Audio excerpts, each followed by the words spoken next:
मुख्यमंत्री पुष्कर सिंह धामी ने बनबसा में आयोजित होली मिलन समारोह में की शिरकत, जमकर मनाई होली, लोगों के साथ किया होली नृत्य।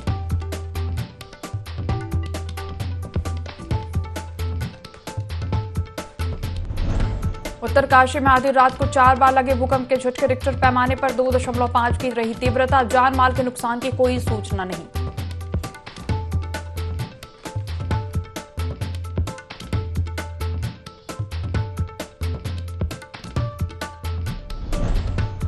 हल्द्वानी में इलेक्ट्रिक और गत्ते की दुकान में शॉर्ट सर्किट से लगी भीषण आग, 3 दुकान जलकर हुए राख, लाखों का सामान हुआ खाक।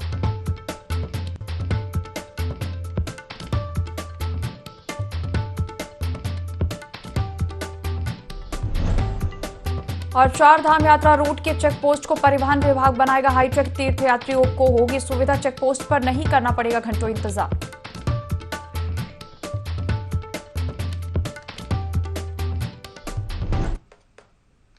देवभूमि लाइव में आपका स्वागत है। मैं हूं आपके साथ दिव्या तिवारी। बुलेटिन की शुरुआत करेंगे खबरों के साथ। मुख्यमंत्री पुष्कर सिंह धामी ने खटीमा का दौरा किया, जहां उन्होंने शिक्षा भारतीय आदर्श विद्यालय के वार्षिक कार्यक्रम में शिरकत की। साथ ही विकास भवन में आयोजित उत्तराखंड जनजाति एवं अंतर्राष्ट्रीय थारू सम्मेलन में भाग लिया। इस दौरान केंद्रीय मंत्री अजय भट्ट भी मुख्यमंत्री के साथ मौजूद रहे। कार्यक्रम में जनजाति के कलाकारों ने सांस्कृतिक कार्यक्रमों में समाबाद दिया। कार्यक्रम में मुख्यमंत्री और केंद्रीय राज्य मंत्री थारू जनजाति की महिलाओं और पुरुषों के साथ थारू होली के नृत्य में भी भाग लिया। मीडिया से चर्चा करते हुए मुख्यमंत्री ने कहा कि केंद्र और राज्य सरकार जनजातियों के उत्थान के लिए प्रयासरत है।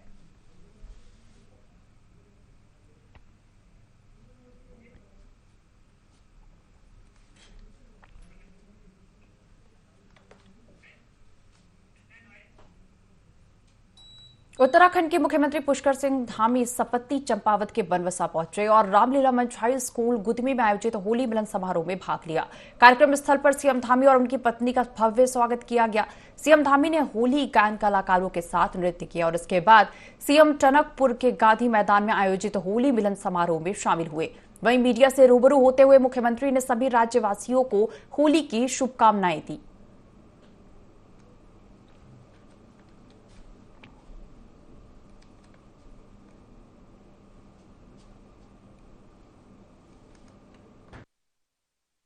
बधाई देता हूँ मां पूर्णागिरी की कृपा से, भोलजू गुप्ता की कृपा से हमारा राज्य, हमारा ये चंपावत जनपद आदर्श बनेगा, उत्तराखंड आदर्श बनेगा और हम सब मिलकर उत्तराखंड को हिंदुस्तान के श्रेष्ठ राज्य बनाने के लिए हमारे देश के आदरणीय प्रधानमंत्री मोदी जी के नेतृत्व और मार्गदर्शन में उसको प्राप्त करेंगे। उत्तराखंड पुलिस प्रमुख अशोक कुमार ने मंगलौर कोतवाली का निरीक्षण किया। इस दौरान उन्होंने पुलिस कर्मियों से अच्छा आचरण रखने और जनता को न्याय दिलाने की नसीहत दी। कार्यक्रम में डीजीपी अशोक कुमार को गार्ड ऑफ ऑनर की सलामी दी गई। साथ ही एसएसपी अजय सिंह ने अपनी टीम के साथ उनका स्वागत किया। कार्यक्रम में कोतवाली में उप निरीक्षक विवेचना कक्ष का लोकार्पण किया गया, जिसके बाद डीजीपी अशोक कुमार ने अभिलेखों की जानकारी ली और अभिलेखों को ऑनलाइन करने के निर्देश दिए। इस दौरान डीजीपी ने पुलिस कर्मियों के लिए तैयार किए जा रहे आवासों का निरीक्षण किया और नशे के खिलाफ हस्ताक्षर अभियान की शुरुआत की।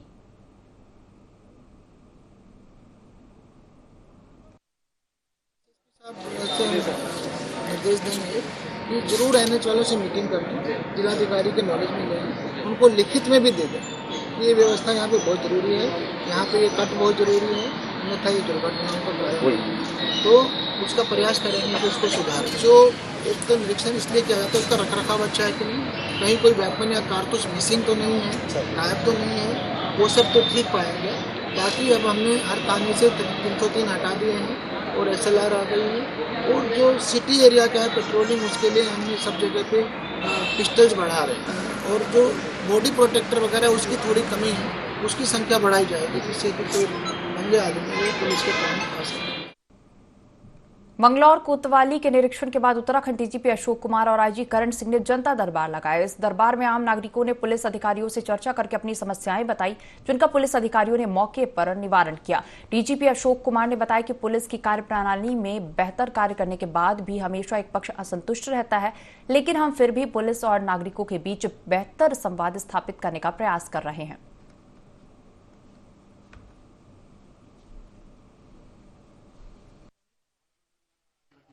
काफ़ी ओपनली जनसंवाद हुआ और बहुत सारी पब्लिक आई, आपने भी देखा। और बहुत सारे मुद्दे थे। कई जगह पे पब्लिक चौकियां खुलवाना चाहती है, कहीं किरान क्लियर में फायर स्टेशन खुलवाना चाहते हैं, नारसन में थाना खुलवाना चाहते हैं। तो वो सब कुछ मुद्दे हैं। उसके अलावा जो बाकी मुद्दे, कुछ नशे के बारे में, कुछ साइबर क्राइम के बारे में, कुछ ट्रैफिक से संबंधित भी बहुत से मुद्दे आए। तो सभी के लिए हमने एसएसपी साहब जहाँ के जो हैं बेस्ट पॉसिबल जो उसके वो होंगे सॉल्यूशन, उसका वो समाधान निकालें। सीएम पुष्कर सिंह धामी एक तरफ विकास कार्यों की समीक्षा कर रहे हैं तो दूसरी तरफ विपक्ष सरकार को घेरने का कोई मुद्दा हाथ से नहीं जाने देती। सीएम की समीक्षा बैठक को लेकर कांग्रेस ने सवाल उठाए हैं। कांग्रेस ने मुख्यमंत्री पर आरोप लगाते हुए कहा कि मुख्यमंत्री पूरे प्रदेश के होते हैं। बैठक में विपक्षी विधायकों को न बुलाना सरकार की मंशा को साफ जाहिर करता है। तो वहीं कांग्रेस के सवालों पर बीजेपी ने पलटवार करते हुए कहा कि विपक्ष के विधायकों को इसलिए नहीं बुलाया गया कहीं बैठक में कोई उपवाद न हो जाए।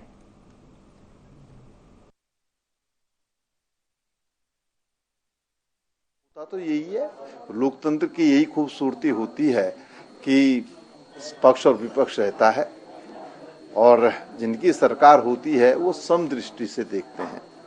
लेकिन मैंने कहा ना कि 17 से आज तक तो समदृष्टि हमको कहीं पर दिखाई नहीं दी है। अब मुख्यमंत्री क्या निर्णय लेंगे ये उन पर निर्भर करता है। लेकिन हम जरूर सरकार से कहना चाहते हैं कि लोगों ने हमको चुनकर के भेजा है तो हमारे विधानसभा क्षेत्रों में भी जो है कार्य होने चाहिए और मुख्यमंत्री जी को, जो हम विपक्ष के विधायक हैं, उनको भी जो है बैठकों में आमंत्रित करना चाहिए। अगर आप सत्ता पक्ष के विधायकों के साथ हमको नहीं बुलाना चाहते हैं तो अलग से कांग्रेस के विधायकों की बैठक करें। इस विषय को हम सदन के अंदर भी उठाने का काम करेंगे। हमारे विधानमंडल की बैठक में ये विषय आया था कि अभी भारतीय जनता पार्टी के विधायक संबंधित विषय है, लेकिन माननीय मुख्यमंत्री जी निश्चित मैं कह सकता हूँ कि जो अपोजिशन के विधायक हैं उनके साथ भी बैठकर और उन्होंने जो अपने काम सरकार के द्वारा अपेक्षाएं रखी होंगी उन सभी विषयों को भी वो संज्ञान लेंगे और उसमें समझ। क्यों अभी क्योंकि भारतीय जनता पार्टी के जो हमारी लोकसभाएं हैं उनमें हमारे जो विधायक हैं, दो पक्ष होता है। एक तो सरकार के द्वारा सुझाव और कार्यों की का विषय जिसको हम धरातल उतारना चाहते हैं उसकी गुणवत्ता क्या है, एक पक्ष होता है। दूसरा अपोजिशन का पक्ष होता है। अपोजिशन नकारात्मक दृष्टिकोण से क्या सुझाव देता है, तो इसलिए वो एक साथ सामूहिक बैठक होनी संभव ही नहीं थी, इसलिए अलग से उनके साथ बैठने का ये मुख्यमंत्री जी तय कर। हरिद्वार के मोहम्मदपुर पाड़ा गांव में लोग टंकी के उचित स्थान पर निर्माण न होने से परेशान है। दरअसल विकासखंड रुड़की के जल निगम के अंतर्गत पानी की टंकी प्रस्तावित है, जिसे निर्धारित स्थान पर न लगाया जाकर ऐसे स्थान पर लगाया जा रहा है जहां काफी गंदगी फैली हुई है। साथ ही पानी की निकासी भी नहीं है। ग्रामीणों ने बताया कि तहसीलदार ने धमकाते हुए कहा कि तुम्हारी मर्जी से टंकी का निर्माण नहीं होगा और इसका विरोध प्रदर्शन किया तो ग्रामीणों पर मुकदमा लिखवा दूंगी।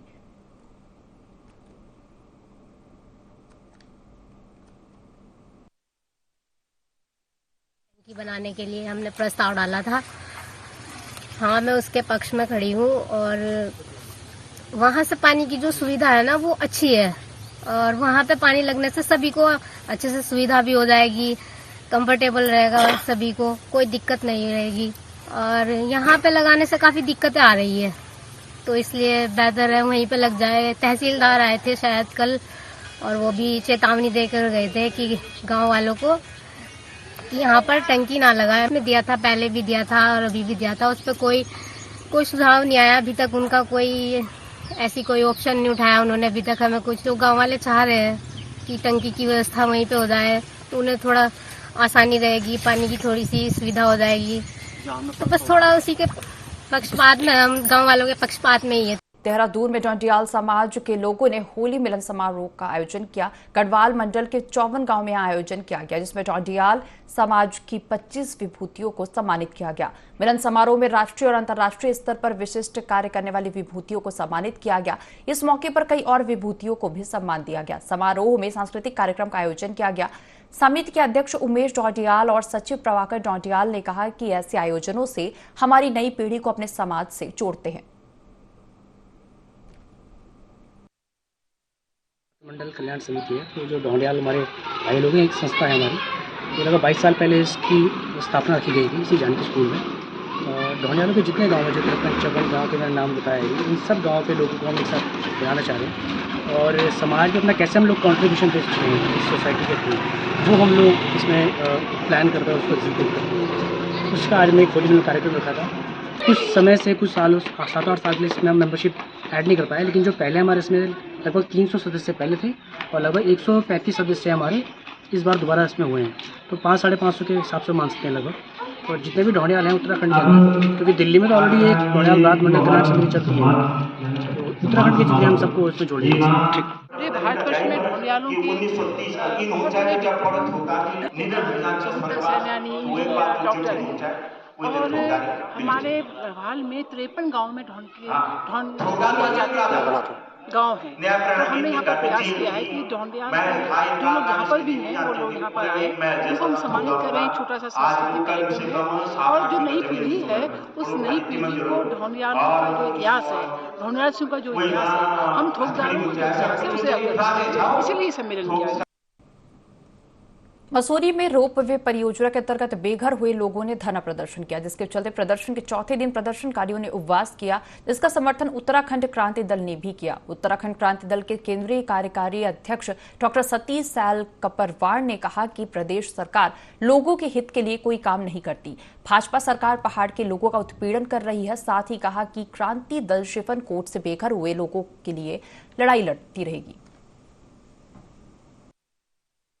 जो है इस मसूरी को बर्बाद करने के लिए, वैसे पूरे पहाड़ को बर्बाद करने के लिए काम कर रहे हैं। लेकिन देख सकते हैं पिक्चर पैलेस चौराहे पे बोर्ड लगा हुआ है 4 महीने से विकास कब चली गई है, लेकिन वो इनकी जुगलबंदी है। इन दोनों ने मिल करके शिपन कोर्ट को तोड़ा है।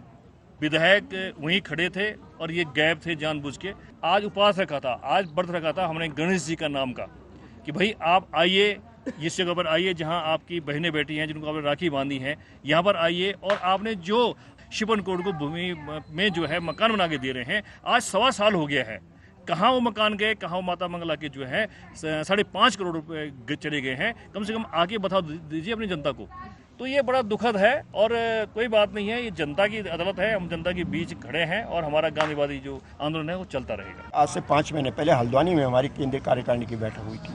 ये विषय हमारा वहाँ पर भी आया था। इसको हमने वहाँ पर ये प्रस्ताव पारित किया था कि इसको मुख्य मुद्दे में हमने रखा है, जिसकारों को फांसी की सजा देने के लिए, सीबीआई की जांच करने के लिए, और जो भर्ती घोटाला हुआ है, चाहे वो विधानसभा में हुआ है, चाहे यूकेएसएससी का हुआ है, चाहे पब्लिक सर्विस कमीशन में हुआ है, वहाँ जो बड़े बड़े मगरमच्छ हैं, जो पर्दे के पीछे हैं, मंत्री हैं उसमें शामिल हैं, उसमें आईएएस शामिल हैं, उनके खिलाफ जो जांच बिठाने के लिए सीबीआई की जांच होनी चाहिए, उनको सज़ा देनी चाहिए, उन पर कानूनी शिकंजा होना चाहिए। उसके लिए ये सब हमारे प्रस्ताव हैं। तो इस प्रस्ताव में ये सब है, तो इसमें हम लड़ाई लड़ेंगे। हम कल भी हमने देहरादून में लड़ाई लड़ी है। काफ़ी हमारा जो महिला उत्तराखंड क्रांति दल था, उसको पूरा ये हमने गाइडलाइन दी थी कि आपको इस मुद्दे को बहुत मजबूती से उठाना है, और हमने उत्तरकाशी में भी ये मुद्दा उठाया था, और आगे जहाँ भी हमारा कार्यक्रम होगा वहाँ हम इस मुद्दे को उठाएंगे। हरिद्वार में नंदा गौरी योजना के तहत व्यापक पैमाने पर फर्जीवाड़ा सामने आया है। योजना के प्रथम और द्वितीय में फर्जीवाड़े की शिकायत सामने आ रही थी। मामले में संज्ञान लेते हुए मुख्य विकास अधिकारी प्रतीक जैन ने कार्रवाई की और दोनों चरण के करीब 200 आवेदन अपात्र पाए गए, जिन्हें निरस्त कर दिया गया। बताया गया अपात्र हितग्राहियों ने जालसाजी पूर्वक फर्जी आय प्रमाण पत्र से आवेदन किया था।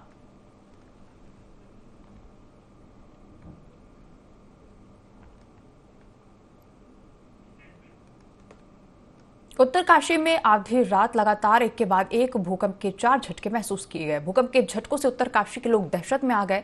लोग आधी रात घरों से बाहर निकल आए और सुरक्षित स्थानों पर चले गए।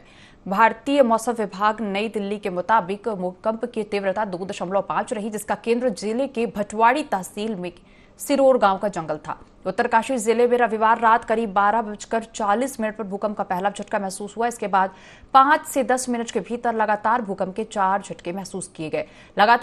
लगातार आए भूकंप के झटकों से उत्तरकाशी के लोग सहम उठे। लोग भय के मारे घरों से बाहर निकल आए। जिला मुख्यालय में लोग घरों से बाहर सड़कों पर निकले। कुछ लोग रामलीला मैदान में सुरक्षित स्थान पर चले गए। जानसू और जोशियाड़ा में लोग डर के मारे बाहर सड़क किनारों पर चले गए। जिला आपदा प्रबंधन विभाग के मुताबिक जनपद के सभी तहसील क्षेत्रों से कहीं से कोई जनहानि की सूचना नहीं है।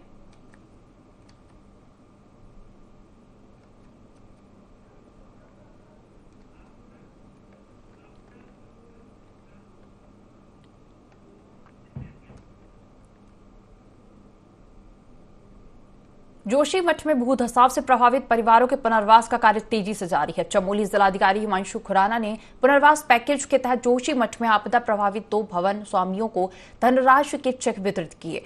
पुनर्वास पैकेज के तहत अभी तक 5 भवन स्वामियों को चेक वितरित किए जा चुके हैं। वहीं दूसरी तरफ उद्यान विभाग की भूमि पर प्री फैब्रिकेटेड भवन निर्माण कार्य भी पूरा कर लिया गया है। बता दें, ढाक में 15 प्री फैब्रिकेटेड भवनों में से कुछ भवन पूर्ण रूप से तैयार कर लिए गए हैं। वहीं कुछ भवनों का निर्माण कार्य अंतिम चरण में है, जिनका निरीक्षण करने के लिए जिलाधिकारी हिमांशु खुराना पहुंचे और निर्माण कार्यों को शीघ्र पूरा करने के निर्देश दिए।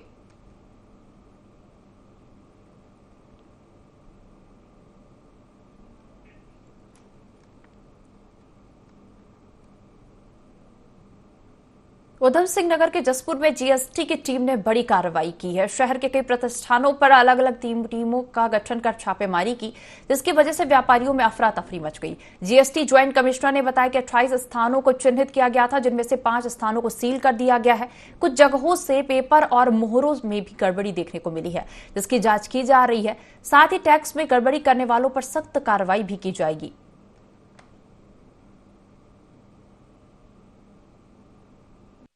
जो है कार्रवाई हमने चिन्हित किए थे स्थान, और इसमें हमारे लगभग 8 से 9 अधिकारी लगातार पिछले 6 महीनों से काम कर रहे थे। तो ये स्पॉट वेरीफाई किए गए।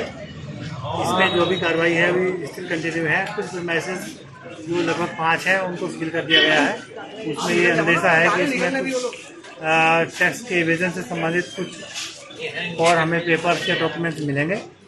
बाकी कुछ जगह पे हमें पेपर मिल गए हैं, मोहरें वगैरह भी मिली हैं। उनका जल्दी सत्यापन हम करेंगे और उन आंकड़ों को पूरा मिलाएंगे कि इसमें कितना टोटल रिविजन है।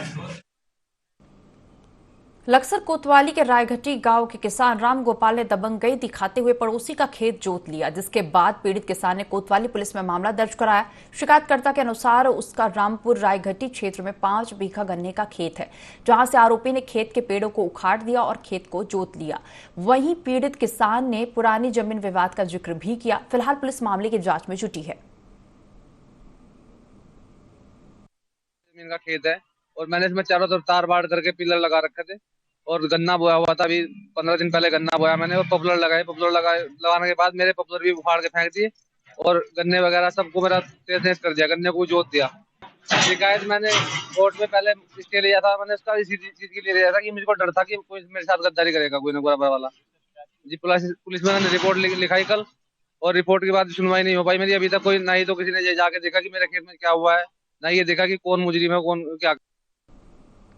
टनकपुर के शारदा नदी में डूबे 2 मासूमों के शव को पुलिस ने ढूंढ निकाला है। 5 दिन पहले 2 बच्चे अमित और अंकित नदी में डूब गए थे, जिनका सर्च अभियान लगातार जारी था। 5 दिन बाद दोनों के शव बरामद कर परिजनों को सुपुर्द किया गया। बच्चों के शव देख घर में कोहराम मच गया। पूर्णागिरी एसडीएम सुंदर सिंह और सीओ अविनाश वर्मा परिजनों से मिले और उनका हालचाल जान घटना पर दुख व्यक्त किया। देखा दूर से कि पक्षी बैठे हैं, तो हम उस साइड के लिए गए तो पक्षी वहाँ पे उड़े, तो हम लोग वहाँ से राफ्ट लेकर गए। जल पुलिस की टीम थी, हम थे, तो वहाँ पे 2 मतलब सड़क से दिख रहे थे।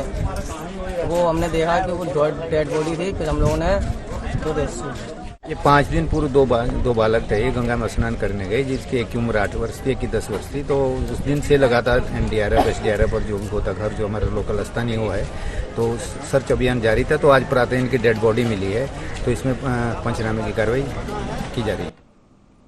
उत्तराखंड के हल्द्वानी में बड़ा हादसा हो गया, जहां 2 दुकान में अज्ञात कारणों के चलते भीषण आग लग गई। आग लगने की सूचना मिलते ही मौके पर पहुंची पुलिस और दमकल विभाग की टीम ने समय रहते आग पर काबू पाया। आग की वजह से दुकान मालिकों का लाखों का नुकसान हो गया। बता दें, पूरा मामला बनभूलपुरा क्षेत्र के रेलवे बाजार का है।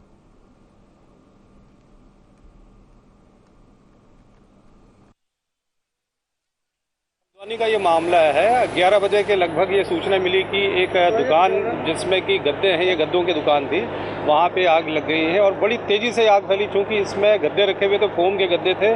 सूचना पे तुरंत से जो फायर की सर्विस की गाड़ियाँ हैं वो पहुँची, फायर टेंडर पहुँचे, सीएफओ खुद मौके पे मौजूद हैं, थाना बनभूलपुरा की टीम, अन्य जो आसपास के थानों के कर्मी भी यहाँ पे आए हैं।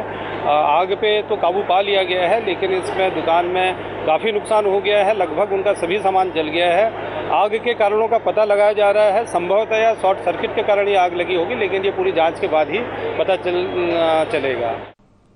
देहरादून में चार धाम यात्रा रूट पर हाईटेक चेक पोस्ट बनाने की तैयारी की जा रही है, जिससे यात्रा के दौरान दस्तावेज चेक करने में बर्बाद होने वाले समय की बचत की जा सकेगी। जानकारी के मुताबिक चार धाम यात्रा में हर साल 5 से 6 लाख यात्री कमर्शियल वाहन से सफर करते हैं और यात्रा के दौरान दस्तावेज चेक करने में यात्रियों के घंटों बर्बाद होते हैं। इसलिए यात्रा में इस्तेमाल होने वाले वाहनों का ग्रीन कार्ड और ट्रिप कार्ड तैयार किया जाएगा, जिसमें वाहन ड्राइवर की सारी जानकारी ऑनलाइन सेव की जाएगी, जिसके इस्तेमाल से हाईटेक चेक पोस्ट पर वाहन की जानकारी ऑनलाइन चेक की जा सकेगी।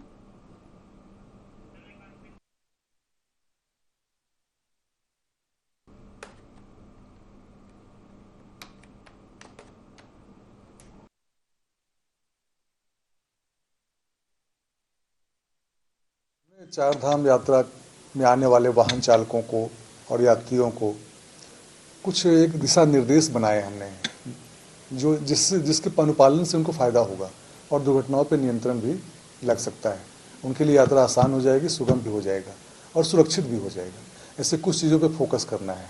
सबसे बड़ी बात है कि यात्रा पे आ रहे हैं तो गाड़ी के डॉक्यूमेंट आपके सही होने चाहिए। गाड़ी की लंबाई चौड़ाई जो भी उसके मानक हैं वो भी सही होने चाहिए, पहाड़ के अनुरूप होने चाहिए। थर्ड है कि ग्रीन कार्ड बने होने चाहिए। अगर कमर्शियल व्हीकल में आ रहे हो आप तो ग्रीन कार्ड और ट्रिप कार्ड होने चाहिए आपके पास। उसके साथ साथ आपको आपकी स्पीड सही होनी चाहिए। जो तीखे मोड़ पहाड़ों में होते हैं उस पर संभल के चलना है, हॉर्न देना है, ज़्यादा लंबे समय तक स्टीयरिंग ड्यूटी नहीं करनी है। महाराष्ट्र के पूर्व राज्यपाल और पूर्व मुख्यमंत्री उत्तराखंड भगत सिंह कोश्यारी चंपावत के अलोहा घाट पहुंचे, जहां स्थानीय लोगों और पार्टी कार्यकर्ताओं ने उनका भव्य स्वागत किया। बताते स्वागत समारोह के दौरान पारंपरिक लोक वाद्य यंत्र बजाने वाले कलाकारों को कोश्यारी ने होली की न्यौछावर देकर उनका सम्मान किया। इस दौरान कोश्यारी ने कहा कि उनकी आयु अब 80 वर्ष से ऊपर हो चुकी है, अब वे राजनीति से संन्यास ले रहे हैं, जिसकी जानकारी उन्होंने पीएम मोदी को भी दे दी है। ऐसे में वह अब अपनी मातृभूमि के लिए काम करना चाहते हैं। उत्तराखंड में विकास कार्यों के लिए वह अब अपना पूरा समय देना चाहते हैं। कोश्यारी ने कहा कि वह पर्वतीय क्षेत्र के युवाओं को सब्जी उत्पादन, डेयरी, फल संरक्षण, बागवानी के क्षेत्र में कार्य करने के लिए प्रेरित करेंगे।